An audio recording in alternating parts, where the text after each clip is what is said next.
Hi guys, Vance here. Back again with another Supercoach video. Probably my final video before the start of the season, unless anything comes out to change the team.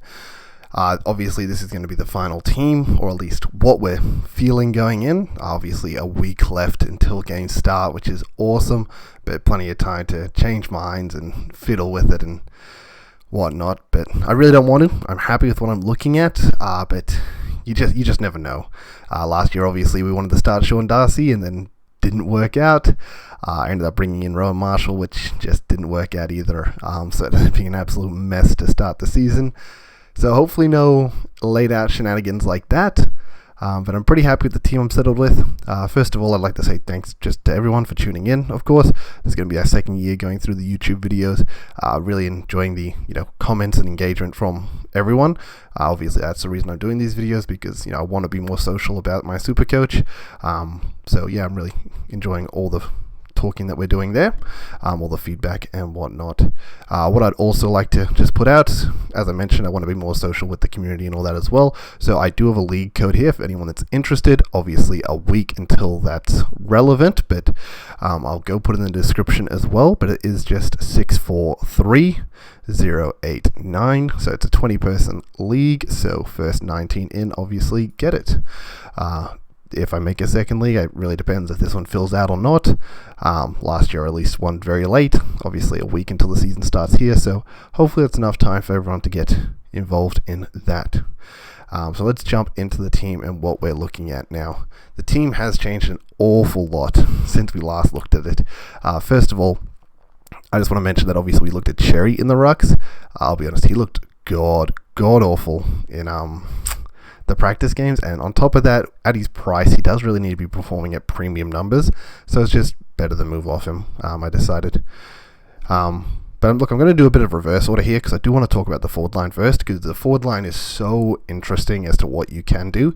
I'll be honest, after the practice games, I couldn't help myself. I had Dunkley in there, I had Caniglio, I had Taranto, I had Rosie, I had Goulden, and then I had Bruin as my F6, because there's just so many good premium value at that price. I think they're all going to outperform their, previous scores and their price. So they're looking awesome to get.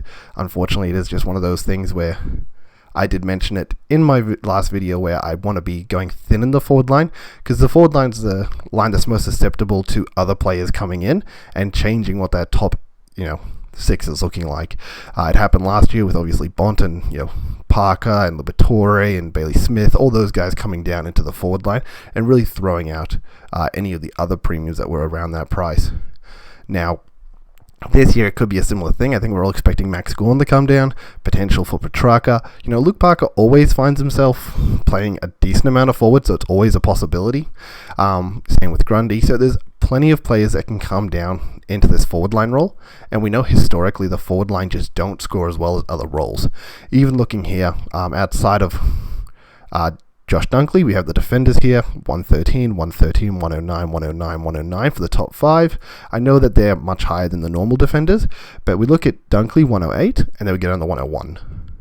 It's not even remotely close. Like, the forward line is historically the worst scoring role in Supercoach. It's obviously where we get the cheaper premiums. So if anyone seems to move down from the midfield because they've played enough forward, like a Parker or a Grundy or anything like that, they slot straight into basically the top six. So that's why I just can't see myself starting too many players premiums in the forward, purely off that alone. I would love to. I think, as I mentioned, those 5 players I mentioned, all of them look fantastic. And I think we want every single one of them, but you just can't, just because of what's going to happen with these other players. I think in a worst case scenario with these players, they're looking at maybe an F10 in the current state of things, but the second you start getting these other dual position players come down, it instantly shuffles them down to, in a worst case scenario, maybe an F15, something like that. So I just can't see myself stacking too many of them, but we'll jump into it. First one, we've got obviously Dunkley, because we're not crazy like everyone else. Sorry, what am I saying? Like everyone else, we're not crazy like everyone else that doesn't have Dunkley. Like the 33% of people that don't have Dunkley, mad lads, absolutely insane. Caniglio is someone that I don't have, and I do think that Caniglio is one of those ones that if you don't start Caniglio, then you're just not getting Caniglio. It's as simple as that. Just because his early game fixture is insane. Like, it looks so good, his early game matchups. It's actually unbelievable. I think there's a good chance he could go a good 110 to even a 115 in the first 6 rounds or whatnot, because their fixture is just insane. But then after that, that's when he's going to tail off to the more 100 to 105 range that we know. Maybe even a 95 to a 100 range. Obviously, with the heater early, though, his average will maybe get him in the top 6. But that's why I'm saying that if you don't start him, by the time you get him, I just don't think he's going to be as relevant. So not starting him, I don't think I'm going to be seeing him all season. So unfortunately, yeah, not putting him in there. Next, we're jumping down. Obviously, I disagree with Heaney. Butters, Moore looked fantastic in his game, but not with that. Rosie, I would love, but unfortunately, because I want to go thin in this forward line, I'm just not jumping on him. Toronto, I think, is just, once again, 55% owned. He's unbelievable value. I just don't think we can go past him. And then sort of the final premium we're looking at is Errol Goulding, because if anyone watched that practice game, it feels insane not starting him. I do think that all these players are honestly value. I think, as I mentioned, Rosie's value, but are they going to be top 6 at the end of the year? It's hard to say. I think Rosie and Goulden are going to have very similar outputs. Obviously, we get Goulden for about 50k cheaper, though. Well, 40k cheaper. So I just want to go there. I mean, he just looked too fantastic in that game. It was unbelievable. So yes, I've picked him for my team. So jumping on down, we actually go straight down to Bruin, who also looked unbelievable in his game. He had 2 cracker practice games where it just looked way too crazy to go past Bruin. Like, he looked too good, honestly, and at that price, you just feel like he's going to outperform. If he maintains that role, it's definitely value. Flanders also played really well. Obviously, he didn't quite get the CBAs, but he did the half forward pushing into stoppages and performed really well. He's also only at 250k, so he needs to go at like a 75 or something to make that, and he looked really good, so I think he can definitely do that. Now, this one is one I've been tossing up on really hard. McLean. Obviously, he didn't have the role. That's the biggest thing here. His role was not good. 0 CBAs, forward pocket all game, and it just was not good. On top of that, Bulldogs stomped North Melbourne. And you're telling me a forward line player in a team that absolutely rolled another didn't score well? Like, it just doesn't feel good at all. Obviously, he is still very cheap, and he probably only needs a 65 to make his 150k. But I really think that this more or less speaks to how poor our options are when it comes to rookies, because I'm just looking at the rest of the rookies, and I just don't see anything else that I personally like. Nothing else I really want. Obviously, Fergus Green looked fantastic, so he's in there. But then outside of this, like my F8, I'm just not happy with the F8 option. I've gone for the Essendon Davies, because he didn't look bad, and there's a good chance he's got a round 1 berth. But yeah, I'm not happy with the rookies in the forward line. That's why I didn't mind going deep in the forward line. But then just, as I said, premium wise, it's better to not go deep, in my opinion. So I've decided to hold back only the 3 sort of premiums there, 2 mid prices, and then the 3 rookies, with the elevated rookie price for hopefully job security. But I don't even know if McLean has that. So we all know he's done 90 plus before, and it'd be great to see him get back there. I think the other thing to keep in mind with these players that have been out of the game for a long time from injury is that they might be a little bit slow getting back into it. We saw it last year. Sisley was a little bit slow getting back into it, and then just exploded. So that's why we're going to hopefully put our money on him returning to form, and it just being a bit of a slower start. Because, as I said, he didn't look good, but hopefully McLean can clean that up. Next, we're jumping down to Sean Darcy. It's really funny here, actually. So I'm looking at Sean Darcy and Marshall. Obviously, a lot of people are looking at this. I find this really funny just because obviously last year I wanted Darcy. He got named as a late out, and I bought Marshall in at not a late out, but he got named not playing from round 1, and I brought Marshall in last second right before the Friday night game. So they're both back in my team this year. They both hurt me last season because Rowan didn't really have the greatest season, and I had to move him on pretty quickly, honestly. But I just find that really funny. Just quickly, I guess, you guys can probably already hear it, but I am a bit blocked up. That's the reason this video got out a bit late after those practice games. I've actually been sick since like Monday. Unfortunately, I had people over Sunday, so I didn't do it then, and I thought I'll do it Monday, and I just ended up getting a really bad cold, and yeah, I'm definitely on the bounce back now. It's not quite gone, but I'm feeling a lot better. So if you can hear the clogged up nose, that's because of that. Finally, we're also just wrapping that out there. I mean, look, with these two, Marshall looked fantastic, looked unbelievable, looked like a must-have. Darcy, he just also looked good, and I've always rated Darcy. I had him in draft when he went bananas 2 years ago, and I really got to live that up, which was really cool. So ever since then, I sort of really fell in love with Darcy as a player. They obviously have the crazy early rounds. Like, their early games are insane, and I just see, okay, we all know Marshall sucks as a tap rutman, so he's probably going to score around the ground points as he normally does, but he's going to get dominated by Darcy in the ruck. Then they have North, who are running Cherry, who's just not that good. West Coast, they just don't really have a ruck at all. So his early games, really nice. Riley O'Brien, not that great either, in my opinion. So I feel like these first 4 games, he's just going to go massive.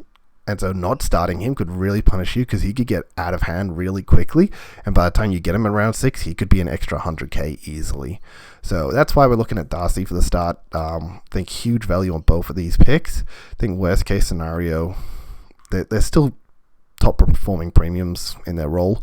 Obviously not Marshall at this price, but I think he'll definitely play above that. And Darcy, technically doing what he did last year, is still R4. And that's obviously taking into account that English probably won't play every game again. So yeah, I think just nice and safe, easy picks there.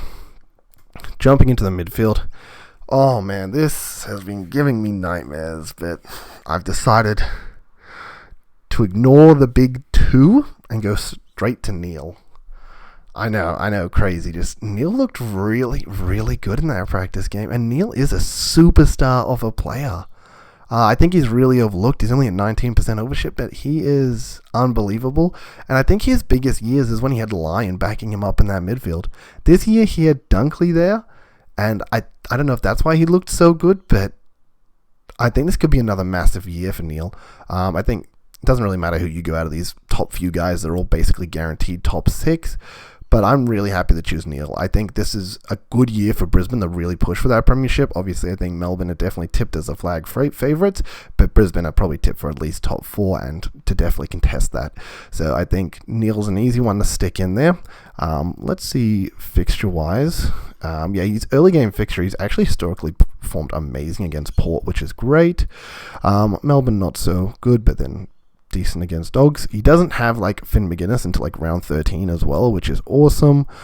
So he doesn't really have that early game tag, and I just see him doing really well this year. Like, I'm all for the Neil pick, and that's why I've done it. Bont, not too much to discuss there. I'm sure you've heard it a million times. He just looks amazing. He looks like he's going to get more mid-time, and he is just a superstar. So it's that simple. And then jumping down, Josh Kelly. 5% owned. Last year, he was a pod for me, and he wasn't too bad. Like, he really wasn't all that bad. Considering, if you count other players that missed a lot more games, his total points overall was pretty good for a starting pick. Definitely would have, if we put him for points, about 15. He actually got outperformed by Will Brodie. That's crazy. Lol. But it's not too bad, and look, it's more time. He looked fantastic in that game again, and it's too hard to look past these practice games and just everything that's up for offer. At the end of the day, they've guaranteed more time for Kelly. He's already a sensational player. He's someone that can push a 200 when he goes off. I think that's the other thing that scares me about Cogs. He is a player that can push 200, so depending on how crazy he goes off early, could really push people ahead. But yeah, Kelly's just someone that I've decided to go with. He was my pod last year. We're doing it this year. Parrish is someone that he's actually on my never again list. I don't know, whoever watched the channel last year would have seen that I picked up Parrish and then decided last second he's not playing this week. He's not playing this week. He's not playing this week. I think after his bye week, and he missed 3 weeks in a row after that. And I just got absolutely punished by Essendon just not telling us like what was actually wrong. Was he playing? Like, is he going to be out for a considerable amount of time? Every single time was, he should be fine by this week. Get to this week. Actually, no, he's not playing. That's okay. 1 more week away. He should be fine by this week. Not playing. And it absolutely burnt me last season. And Parrish is probably one of the biggest reasons that everything went wrong. Parrish destroyed me last season. Also me bringing in Hall twice, starting Hall and then bringing him afterwards. And, I made some mistakes with players that didn't really run out the season, unfortunately. And sometimes it's just a bit of bad luck with that. Some of that you can obviously take into consideration, like Hall, that was definitely crazy. Parrish, I think, was just a bit unlucky. Kelly, historically, is someone that doesn't always play all 22 games. 21 last season, though, not bad. And I just want to be part of that train. I'm just excited for it. So I've decided to jump onto Kelly. We've got Green in there as well with him. Those two are going to eat up the midfield in GWS. And GWS, they're definitely a team that scores in the midfield, but they're also downhill skiers as a team. They run over the weaker teams. And as I said, they just have like 5 out of their first 6 games against weaker teams where I think that they're just going to go ballistic. So we'll definitely want to be part of that. Moving down, we're going to our mid prices next. Now, there's so many mid prices to choose from. It's actually crazy. There's too many good options down here. Like, obviously, I think everyone has to pick Hopper. You're mental if you're choosing anyone over Hopper. Like, you can't do it. I think Ash isn't actually the worst pick there. You obviously have even Fife didn't look bad and looks like he could be viable. Warpool looked really good. And what I've actually decided is Wangering, I can't say it, Millera. Let's just St. Kilda's Millera, whatever. I'm just going to leave it at that because I butchered the name. Look, Warple is the other one I'm really looking at here, but the only thing that scares me with Warple is at the end of the day, he got 30 touches against a Collingwood midfield that really just looked like they were letting Hawks do whatever they wanted, and he barely cracked the ton. I just don't know if I can trust that, man. Where the St. Kilda game, when I was watching this, the first quarter of this game, holy moly, did Wangering Millera look amazing. Like, I was sitting there watching him like, I need this player. I didn't realize he was 300k. I thought he was a bit cheaper than that, unfortunately. But I was like, his role looks sensational.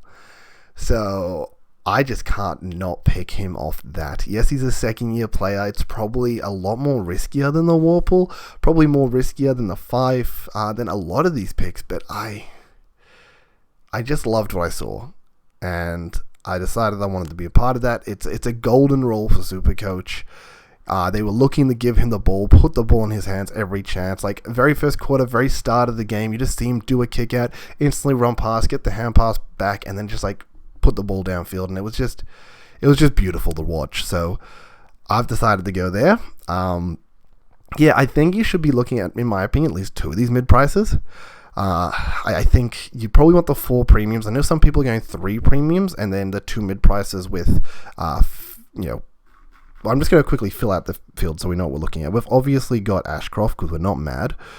We've got McKenzie because we're not mad, and then Phillips there. So with this, I understand a lot of people want Phillips on field, so that's probably why they do the 3 premiums, the 2 mid prices, and then Ashcroft, McKenzie, and Phillips on field. But I just can't see myself letting go of these premiums. I want 4 premiums in the midfield. I would love actually more mid prices, but you can't. You simply can't get past it. I'm continuing on from where we were because I ruined that before, and I'm gonna, I don't know where I'm gonna edit it from, but I'm basically just gonna say I'm editing it. So where were we at? Oh my gosh. Okay, take a breath. Okay, so this is how the midfield is going to round out. As I mentioned, we're going to have Ashcroft, McKenzie, and Phillips. With that, I obviously would love Phillips on the field. I think he's going to be a very fieldable rookie. He's going to score very well. The reason he's not getting fielded right now is purely off the fact that I rate McKenzie, I think, over Phillips, but it's mainly that I want the 4 premiums and I want the 2 mid prices. It's just off structure. I want these mid prices, I want these premiums, and it only really leaves room for the 2 rookies on field, and I've just rated McKenzie over Phillips at the moment. He just did better in the practice game. He just looked sensational. I mean, all 3 of them, they played a lot of midfield. They all looked sensational, and honestly, they should all be in your team. Just unfortunately, because of structure, Phillips is just pushed to the bench. Next, we just got Oscar Baker. Obviously played himself into the team, was sensational as well. Yeah, I mean, he's obviously someone like McLean where he could be the sub-risk, but he just looked too good to not start, and I think everyone's sort of on board with that. And with the lack of sort of midfield rookies we have, I think we just have to accept him. Chesser, same sort of thing. We're lacking in midfield rookies, so he's just there at the moment. Depending on who gets named, this could easily change. So jumping into the back line, we're starting off with Sam Doherty. Obviously, Doherty looked amazing in both the positions he played. He played on ball and he played back, and he just looked too good to not have. So we've brought in Doherty. It's that simple. Now, I mean, technically we had Jordan Dawson and Doherty in the last team reveal. We just also had James Sicily. Just because of the way that we're structure sort of changed, we brought in Goulden instead, and we went for the extra mid price from the mid. We ended up dropping Sicily. Technically, we keep the same amount of premiums because we brought in Goulden, and we count him as a premium, even though he's 150k cheaper than Sicily, purely because we just get the nice second mid pricer, which is really cool. But we have Doherty, Dawson. Both of them looked great in their games. Both of them are going to have sensational roles. They're premiums for a reason, and I just rate them over the other 3, and I think they're actually value at their price. I think they can definitely play above what they're priced at, which is awesome. Don't get me wrong, I think any one of these 5, well, except for maybe Sinclair, his role looked like it took a bit of a hit with Wayne Milrow moving back there.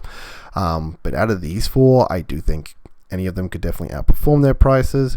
Obviously, Sicily being at least 20k higher than the rest of them does mean that it's a bit harder for him to outperform than the rest. But I do just like these 2 the most, and happen to be the cheapest of the 500-600k players.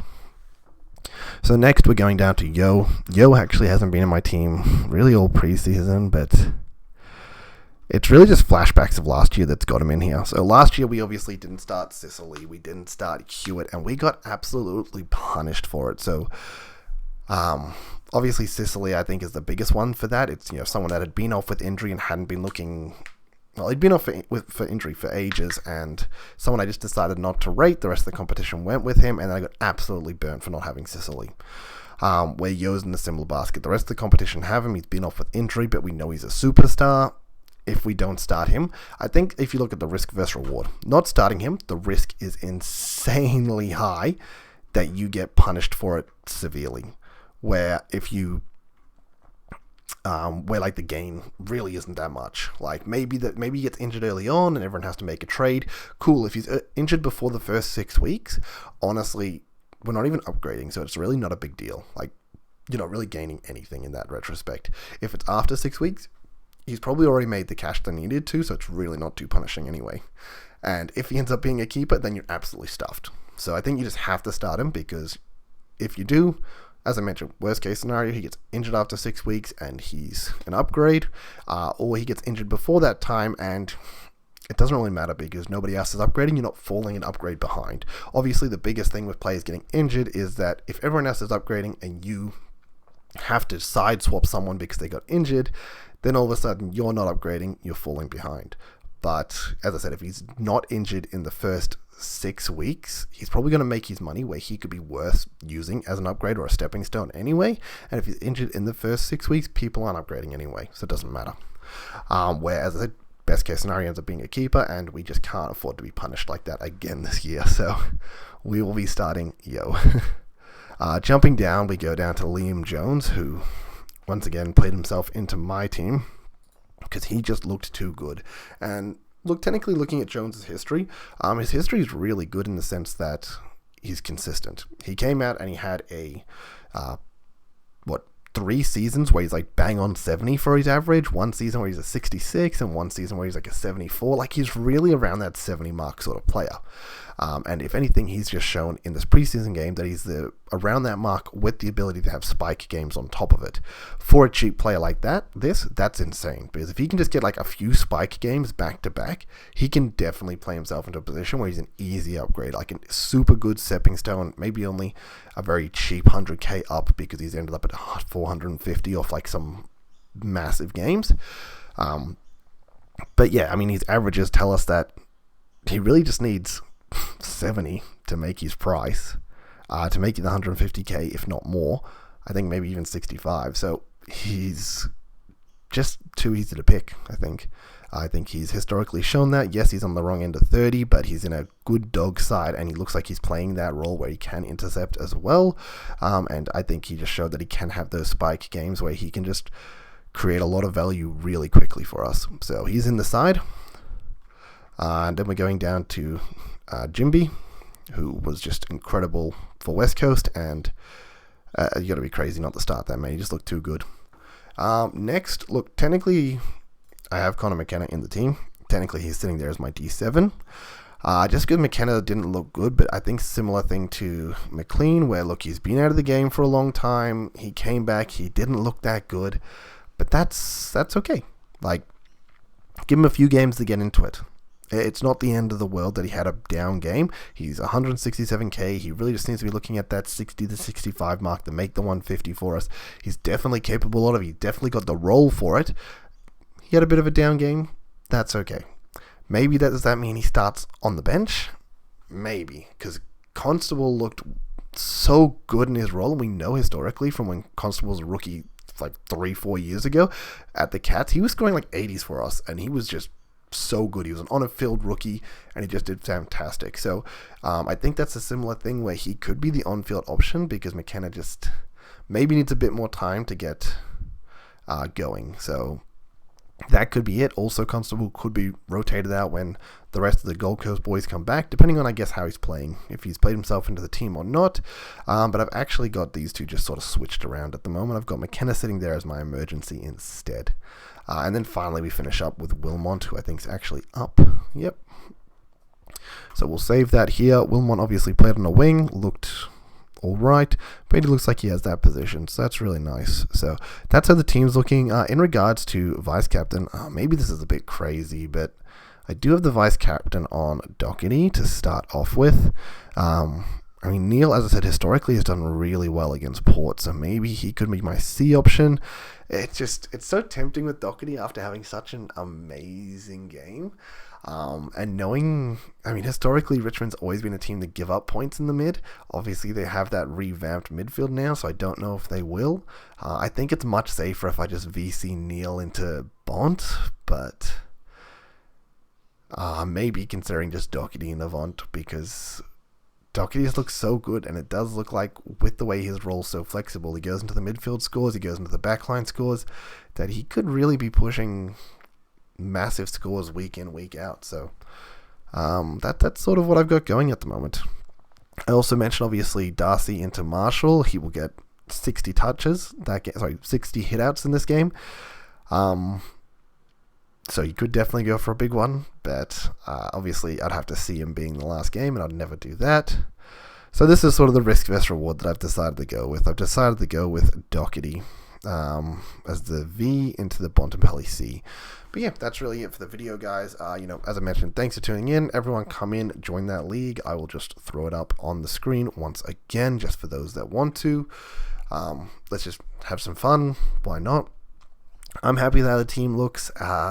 Look, I think the structure is pretty similar to a lot of people, but I think everyone's sort of forced into this position with way too many good mid prices in the forward line, mid prices in the midfield, and even the mid prices in the back line. There's just too much value everywhere that it's sort of it's forced our structures into these this way. I find it way too hard to get like a third premium back here, and I'm just not happy with that. I mean, that would mean third premium back here. Maybe we put Constable down to the midfield instead. But then where is that premium coming from? Am I taking them from the forward line? I mean, that doesn't really sound that bad in my opinion, but I do like how it's looking there. I definitely don't want to take them from the midfield. If I did take them from the midfield, it does mean that Phillips gets onto the field, so that's not too bad. That's the versatility I've been sort of, I guess, tossing up, but this is what I'm happy with. This is what I think I'm going to go with. And as long as nothing sort of comes out of nowhere like it did at the start of last season, then I think we're in for a good one. So, yeah, look, everyone, best of luck this season. I hope we all have an awesome season, and I'll catch you next time. Peace. Later.